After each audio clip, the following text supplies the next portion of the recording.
Hey everybody, welcome back to Battle Ready Inc. So today for you, we've got our very first full physical deck profile for Wildhearts. We are combining my two favorite styles in the form of Might and Ferocity. So if you guys enjoy this, please give me some feedback on the setup and how we've got everything laid out. If you want to see some changes, please put it in the comment section below. Also, if you have a two combination of familiars you would like me to build a deck around, put that in the comments below as well. All right, let's go ahead and get into this. Okay, so tell me what you think of the view here, if we need to change anything, if I need to do even closer, or if you want further back, further away. Just tell me what you think of the deck profile in this format being laid out like this. All right, so first up for our familiars, as always, we want to build our decks around our familiars. So kind of synergizing with what they do is often a really solid plan. Now these familiars are just really solid on their own in general. Especially the Crysm here. So his debut game block, just super generic. He's printed 8 power, so he's the highest power in the game. That's just flat printed. And then ongoing, when Crysm is KO'd, reset it instead. So anytime he would be KO'd, you would just, put him right back. So if he had like negative 8 power, or negative, whatever power 8, then he would just go back to 8. If he had, say, plus 10 power, he would go back down to 8. But he would stay on the field, and that's the important part. Now, you can always use something like a Skyer to force him back to the bench because it doesn't KO him, it just sends him. But he is really strong by himself, really nice and generic. And then we're also using the Rapture here, printed 4 power, not super high, but very average. Debut, KO a 1 or less cost ally in this field. Now, it doesn't even specify yours or your opponent's, so you could, in fact, KO your own. Why would you want to do that? Ongoing, when an ally is KO'd in this field, Rapture gains +1 power. So you could KO, say, something like a 1 power creature that had a debut effect, and it's no longer useful for you. So you could KO it, gain its power, so you're not actually losing any power in that field, and then you free up a space in that field, as well as you could play another copy of that same card that you KO'd. So really nice and flexible there, KOing your opponent's stuff, or KOing your own things as well. So really solid. Now to go with them, we're pairing them up with these fields here. So we've got the Haunted Glade first up. So before scoring, KO the lowest power creature in this field. Because we're playing Might, we have a lot of high power creatures. So usually our creatures aren't going to be the lowest power in this field. The classic setup is always play Crysm to Haunted Glade. It's always going to be the biggest, so you just juice him up, and whatever your opponent plays, they're going to be the ones eating the hit there. But in addition to that, we also have Griffin's Crag. So 3 victory points and 4 victory points here. Griffin's Crag, 2 or less cost ally cards cannot be played in this field. Same thing, you could always just plop Crysm down in this field, and your opponent's not going to be able to play anything there until at least turn 2. Basically, your opponent cannot get anything other than their own familiars, and no other familiars can compete with the Crysm, except for, of course, another Crysm. So it's a early game score here, pretty much guaranteed, assuming it is one of the fields selected. And then we just have our 1 mastery here, just for the inspiration of being able to move anything, which is also really helpful with the Crag. Being able to slide anything over into that field. Say you have a 2-cost creature that you want to put over into the Crag. You can play it to another field, flip your inspiration, and then move it over into the Crag. It's also a good way to force your opponent to use their inspiration to try to take the Crag from you. So first up, I'm also doing the deck profile in an order where we've got Might and Ferocity cards, just one after another, but I've got it on curve. So we're going to do, zeros, the 1s, the 2s, and then the 3s. If you want me to switch it up and do like all Might cards first and then all Ferocity cards second, if you prefer that, let me know. But I think viewing it in the curve is a little bit better. So our very first card here, one of my favorites in the game, we have the Sacrificial Bond, one of our 0 play cost. It has speed, so we'll have to immediately follow up with this. But KO a friendly ally to draw a card and add this card as an exhausted resource. Kind of the same thing that we talked about with a Rapture earlier. We can KO one of our own cards, free up a space, be able to play another copy of that card from our hand. It does allow for a draw, so we don't actually lose any hand resources, and then we gain this as an exhausted resource for further use in further turns. So like some really good turn one plays are going to use Sacrificial Bond. And as we get more cards with KO effects, then this card just, the value of it just keeps going up and up and up when you want to intentionally trigger those KO effects. So I'm a big fan of this. It's one of the only ways we can get like ramp into this deck because we're not playing special or tactics. Special, of course, having tons and tons of ramp cards, and tactics having stuff like Lucky Hat. Now for our next card though, we do have our lovely strength training. Let's go ahead and move these guys. Yeah, and let me know how you like this layout here. So next we've got strength training. Just a 0 cost, give a friendly creature +2 power. If they are an ally until the round, they gain, this round they gain Guardian. So it's a 0 cost, it doesn't have speed. This is a great card to kind of stall out. You're just kind of seeing what your opponent's going to do. Say you're playing a little bit ahead of them and you want to be playing from behind. You want to react to what they're doing, so that way you know to play your cards in the right place. This is a good card to help you get behind them. So you just play it for 0, get something a little +2, no big deal, and then it's back to their turn. So really solid card for that, as well as a super sneaky card where your opponent's like, okay, all your resources are exhausted. You know, you're not going to be playing anything else. I'm safe to do what I want. And they know that they're like, oh, you're going to pass as soon as it's your turn, so I'm safe. And then they pass it over to you, and you slam down a strength training, and they're like, oh, that completely throws off everything I was doing. I did not think you had anything else to play. It's only +2 power, but +2 power can go a really long way. We also have the support here of just give a friendly creature +1. Familiar or ally, doesn't matter. And if you can slam down a strength training, like turn 1 in support, that's going to be +4 power you're going to give. So helps, you know, it's definitely more value than just hard playing it.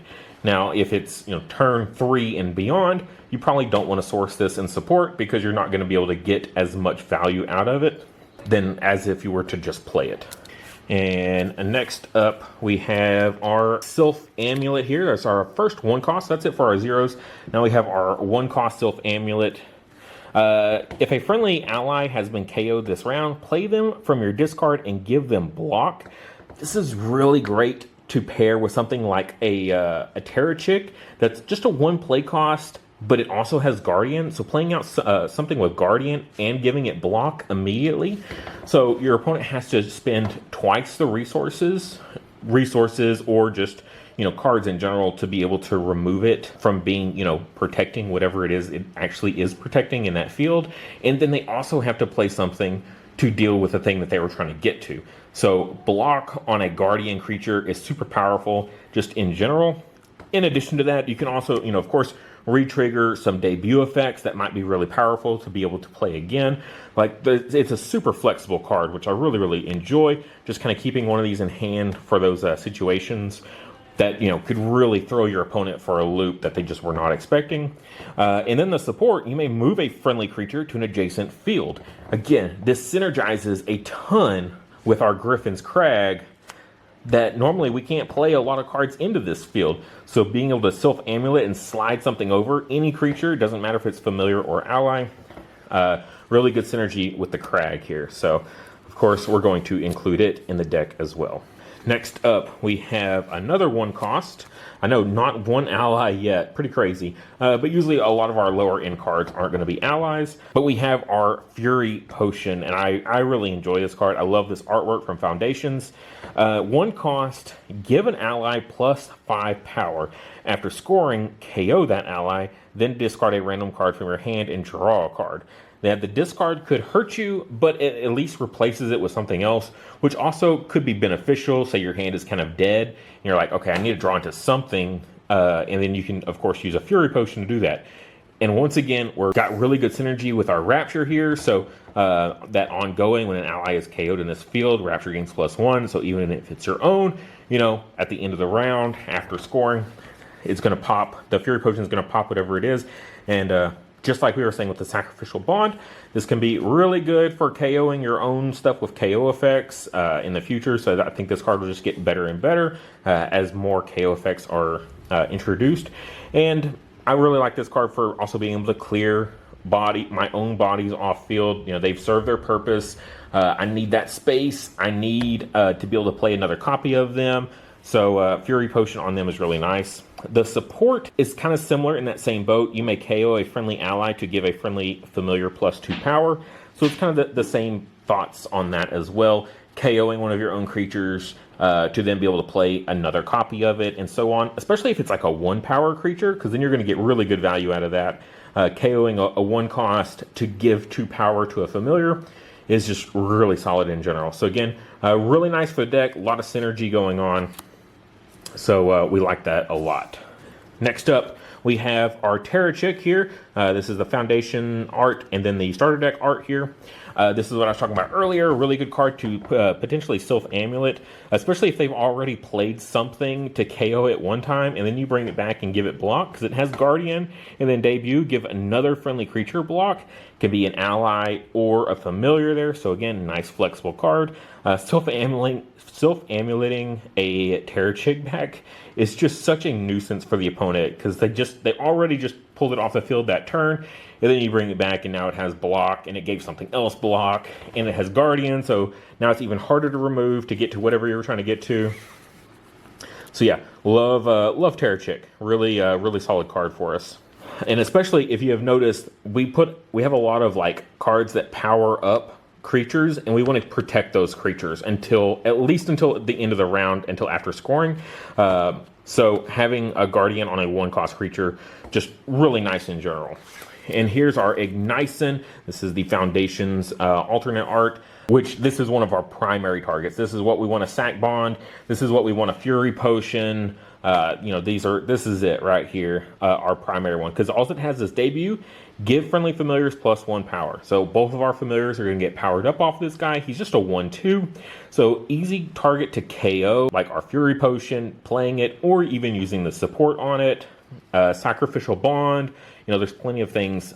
Once it's on field, it's kind of done its thing. It's only 2 power. It's not a ton, so we can get a lot more use out of it by KOing it on purpose. All right, next we have our Sealan here, so our first Ferocity ally.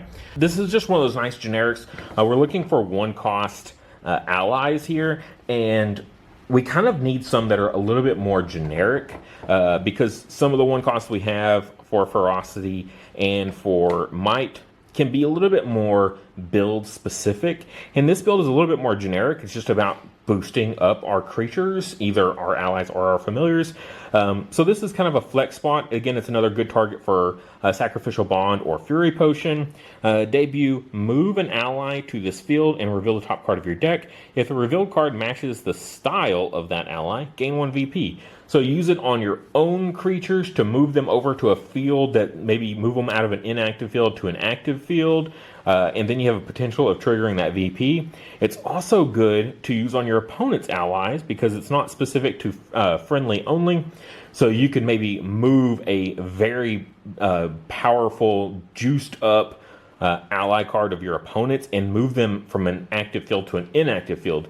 So it's like, okay, I've got 3 power. I could play this 3 power in one of my own fields to give me more value, or I can use it to play to an inactive field and move that 7 power Croc out of that scoring field. So just got to be really careful with what you do there, and just kind of think things through when you are playing this card. So it's one of those nice flexible cards, and it's kind of a high ceiling on what you can do with it. All right, now we're into our 2-cost cards here. First up, we have the Airing here. It's a 2/3, not a ton of power on a 2-cost, but it's got speed, so we can at least follow up with this. Debut, KO a creature in this field with equal or less power to gain +1 power. So then it becomes a 2/4, which, not bad, but we're also KOing a creature in this field. Keep in mind, it says creature, not just ally. Yes, a 3 power or less familiar are not super common, but they are in the game in a few different places. So being able to KO a familiar is always really nice. But just in general, being able to KO something, if you KO another 3-cost and then he goes up to 4, essentially that is a 7 power swing in your favor on a 2 play cost creature here. So if you view it like that, it's actually pretty solid for us. Speaking of solid, though, we have our Tortu here. We have the starter deck art and then the Foundations alt art here. It's a 2/5, which feels a lot better here. And then debut, gain block. That's it. That's all it does. You just play it. It gains block. It's just a nice little beefy 2 play cost creature here. That's a little bit harder to remove. So always a fan of that, and we can do some really good synergies in this deck with block, because our next card is another Tortu, but this is the Ferocity one. This is just the starter deck artwork. I actually didn't pull any out of my Foundations, which is a bit of a bummer, but that's okay. But debut, gain block also. It's only a 2/4 though, so a little bit less than our Might ally, but it and each other friendly creature with block gains +1 power. So our Tortu, if we have the other one there, it's going to gain it. Of course, our Crysm having block as well is going to be really good for us, because we're going to be able to power up the Crysm. So just immediately playing this guy, it's basically already putting 5 power, 4 of its own, and then at least +1 onto our Crysm. So immediately just as good as the Might one. But then it doesn't stop there, because ongoing, when a friendly creature loses block, this Tortu gains +1 power. So going to be really, really good there. Again, with the synergies of itself having block, the other Tortu having block, our Crysm having block. So he's going to be able to start getting powered up really, really fast. So we definitely like that for sure. But we have other ways of getting block as well. Here we got Momentum Shift, the starter deck, and the Foundations alt art here. We're going to skip down to the support right quick. Give a familiar block. So now we can also give our Rapture block as well, which is going to synergize again with this. So if we say we Momentum Shift first, our Rapture has block, and then we play out the Tortu, then we're going to give both of our familiars that +1. So now you can kind of view him as a 2/6 power creature in combination with this. So again, lots of synergies, and that's kind of the idea. Of course, as always, you want to have lots of synergy with your familiars. Now, what Momentum Shift does primarily, though, is a 2 play cost Tamer card, which I don't usually use a ton of these, but this card is really, really strong. It has speed. Choose an opposing familiar. Give any plus power they have to a friendly familiar in their field, and force that opposing familiar to their bench. Again, this is not KOing, so you could use this on an opponent's Crysm, assuming they don't have block anymore. You pop the block off of them this round, and then you use Momentum Shift on them, force them back to the bench. So even if you're not gaining like a ton of plus power, being able to force something like a Crysm back to the bench is really good. Really, forcing any familiar back to the bench is usually a pretty solid plan. So Momentum Shift is a great card. I really enjoy it. Just synergizes with the deck. Again, we're boosting up our familiars with, lots of different cards that are giving it a lot of power. So being able to, give it block is really good. So we're just kind of protecting our stuff as much as possible and juicing it up. Next up, we have the Giant Growth. These are the artworks from Foundation here. I really enjoy this one so much more than the starter deck one, with the Crysm at the waterfall, just that massive Crysm, so cool. This is another 2-cost Tamer card, but so it's got speed, draw 2 cards, which drawing cards in this game is always really good. We do not have a lot of draw power in Might or Ferocity at the moment, so Giant Growth, being able to draw us 2 cards, really good, but that's not even why we play it. Choose a friendly familiar until the end of this round. Opponents have -1 space in their field, so instead of 4, they only have 3, so limiting them from being able to play into that field that you're playing this card into is already really good. And then when scoring this round, they have +6 power. So +6 power, 2 play costs, draw 2 cards. Their opponent has -1 space. This card is just really good. I pretty much use Giant Growth in, I think, any Might deck so far, just because unless you're building an item focused deck, using like Shadoon specifically, but pretty much any other Might deck, I like to use Giant Growth for sure. Moving on from there, now we're getting into our 3-cost cards. First up, we have the Tadalo here. This is just the starter deck artwork on it. It's a 3 play cost, 6 power here. Guardian, which Guardian on a 3 play cost can be kind of scary because it's going to be the one that's going to take that hit first. So whether it's KOing or forcing to the deck, whatever the case may be, you know, usually you like to hide these guys behind a Guardian, but because it can get so powerful, it's kind of to help balance it. So 3 play cost, 6 power, Guardian, ongoing when scoring. Tadalo has +1 power for each ongoing effect you have in play. Both of our familiars have ongoings, so immediately on play, he's a 3/8. Like, no matter what else we have going on, he's a 3/8 right out the gate. We also have our Tortu here that has an ongoing, as well as he has his own ongoing. So he's actually a 3/9 right out the gate, 3/10 potentially with the Tortu. And it actually doesn't stop there, because our next card, we have the ally version of Rapture, also has an ongoing. So yeah, we can really, really power this guy up. What is it, +5, I believe, is what we can get him up to. So a 3/11, just by playing it immediately, yeah, it kind of needs Guardian to help balance out how much power we're going to give him. So again, a really good card to maybe give the Terror Chick, giving it block, as well as baiting your opponent's removal, and then Sylph Amulet, bring it right back, and now it has Guardian and block. So yeah, another good card to use Sylph Amulet on for sure. Now for our Rapture here, it's a 3/3, so much less power than what we've been seeing so far. So its effect needs to be really good, right, to make up for that, and it really is. Debut, KO all wild creatures in this field. So it's going to be yours and your opponent's field. Now, there are a lot of tame creatures in this game right now. So we've got our Airing is a wild, and I believe that is it. So in our current deck, we only have a single wild creature, so we don't really have to worry about hitting our own creatures that much.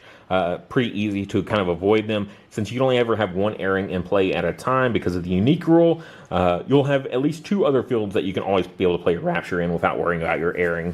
So yeah, KOing all wild creatures, really, really good. And then ongoing, when a creature is KO'd in this field, Rapture gains +1 power and block.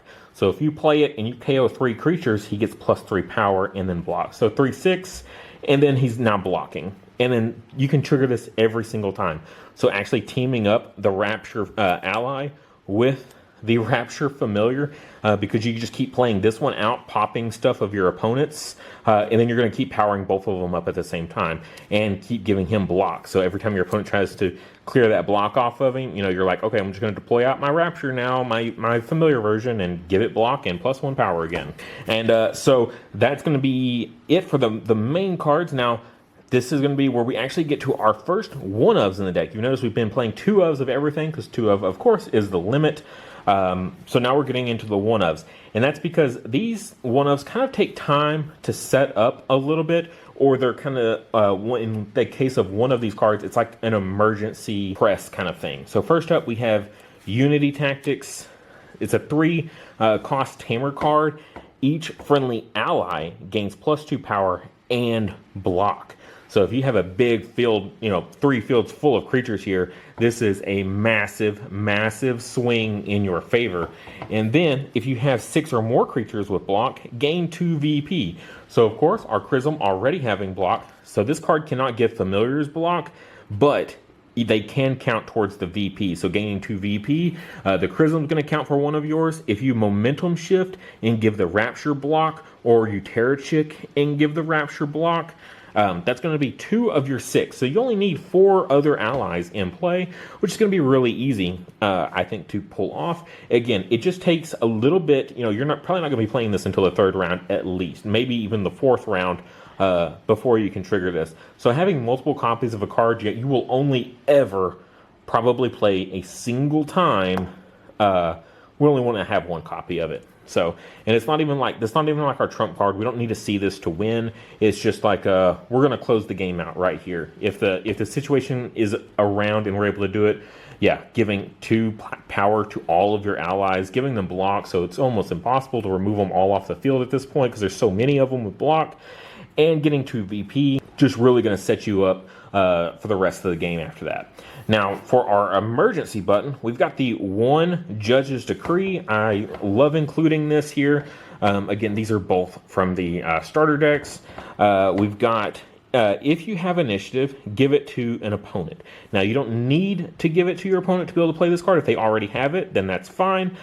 Choose a field, play a random card from your hand to that field, then discard a random card from your hand. That can be really, really, rough. Now, if you only have one card in your hand, cool. Play that one card. Now your hand is empty. You don't have to worry about discarding. But in case you do, that's basically this one card is going to be 3 cards out of your hand. So keep that in mind. Playing something else with it, and then discarding it. That's a lot of cards for this to be able to play this, right? So it needs to have one heck of an effect. So you get that one card that you get to play for free, and then in the Tamer phase. Basically, that's ending the entire round, and then you go into scoring. This can be really, really strong, depending on like what Judge's card is flipped. Say you're immediately winning the 2 fields, and they're 2 high VP fields. Being able to slam down a Judge's Decree and immediately win those fields, no contest. Especially if you don't have any other plays to make. That's when I usually find I like to play the Judge's Decree. And talking with one of the developers, he also, that's how he says he plays it as well, is he's like, I'm not going to win this round. I'm going to get crushed. I'm not in a good position. I'm going to Judge's Decree before my opponent can just, use all their resources and get way ahead. I have nothing else that I can do this round. I'm just going to end it, and we're going to move on to the next round. I'm going to draw some more cards to hopefully get myself out of this. And that's kind of where Judge's Decree falls in. It's not an all the time kind of thing. It's just when that moment arises, you like to have, it's like a trump card in your back pocket, just in case when the situation calls for it, be able to play it out and get yourself back, off your back foot there when your opponent's about to start pushing really hard. So that is the total of the deck there, 30 cards, 2 copies of pretty much everything except for our 2 late game cards, which again, you don't have to see them, but they are good to eventually draw into late game. You don't need to even see them soon either. So just about mid to late game, drawing into one of these guys is usually pretty handy. But that is going to do it for the deck. I hope you guys enjoyed this video. If you want to see more Wildhearts deck profiles, please let me know what kind of combinations you want to see, or give me 2 familiars that you would like to see in the same deck, and I'll see what kind of deck I can put together for them.